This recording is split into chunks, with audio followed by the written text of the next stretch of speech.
Alright, so I kind of want to do a video updating the channel. I want to kind of get back into things, and what really brought this on is the summer of 24. My wife and my two kids, they went across the mountains to spend the summer with her parents, go to the lake, do all the fun stuff, while I dealt with harvest and all the not fun being a parts manager for my local equipment company here. But I thought I was going to have a little more time to maybe make some videos. I had been running my trains quite a bit more, and I had quite a few thoughts, but it just never materialized into enough time to make that happen. And when they came back in the fall, I thought maybe my daughter would be a little farther along in the sleep area than she actually was, and it just seems like now she's finally making it through the night. Me and my wife are getting a little more sleep, as well as her naps seem to be a little more continuous, so I have some quiet time where I can make some comments on things. So moving forward, I definitely want to get back into the review game. I have quite the backlog of engines that I haven't completed. There are some really big releases that kind of came out real recently, like the GP30s from Scale Trains. I would like to talk about, but frankly, I just don't have the money to get my hands on them quite yet. So I'm going to work on my backlog for a little while. Also, I've done some programming on some of my ESU decoders that some people might find interesting. I also definitely want to talk about my long-term review for my TCS command station. I have definitely had excellent luck with it. My decoder failure issue that I detailed, what was it, March to May of 23, has for the most part completely disappeared. I've had a couple decoder failures since then, which I want to get into in a separate video, but definitely not a command station issue. So follow up on the ECOS and the other ESU control systems. I 100% believe that was the reason why I was having, I think it ended up being somewhere in the range of about 20 decoder failures in a year. So, so far, excellent system. It is lacking a couple features that I wish it had, so I would want to go over that, as well as I find myself really wanting a base unit like the ECOS, where it's attached to the layout and you can manually control things, and so that's on my mind too. So I'll have a dedicated video for that in the not so distant future. And then yeah, my layout has definitely come a long ways from where it was. It still has a lot of work to do. I want to put a bunch more foliage in, and there's some detail work that kind of needs to be figured out. But for the most part, it looks and works like a functioning layout. The one thing that leaves me a little bit of sorrow, I guess, is that I built this to be specifically for running and reviewing trains. The loops are built for long-term engine work. Get them running, make sure that they're reliable over long periods of time.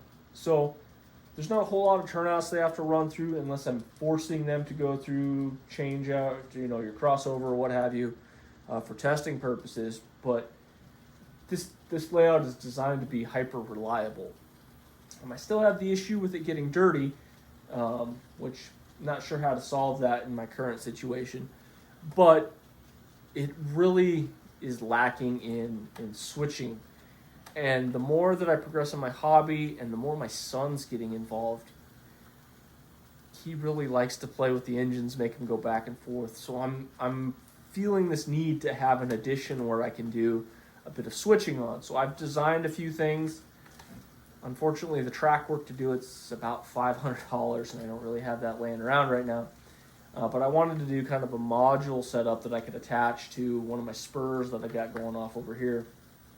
So I had to do some wiring redesign to make that potentially possible on this. Well, I can go through that in a future video as well, but I'm not going to have a whole lot of videos on doing the scenery because a majority of it's kind of done. So that ship has sailed, so we got some other stuff we need to go through. So I think the first thing that I want to get to post this video is I want to do a review on the Bachmann Charger, and then after that, I definitely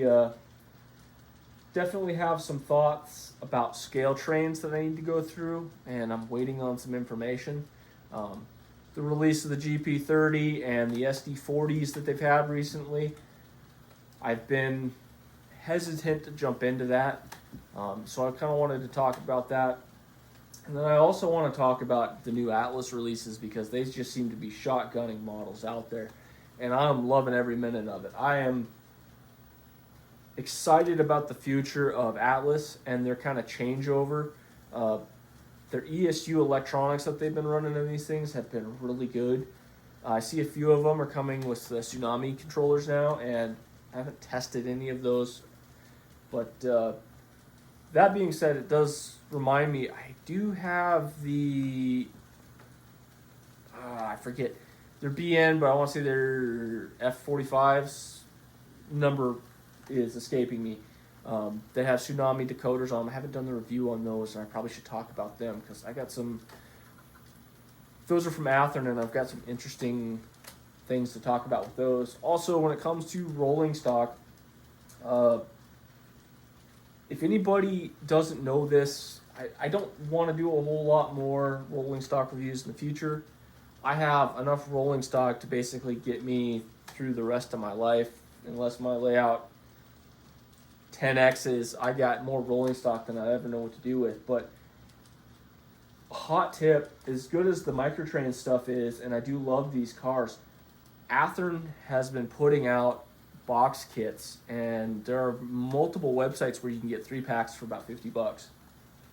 Metal wheels, good knuckle couplers, they look great. Here's a tank train with some of them, and they've been probably the most reliable cars that I have ever purchased.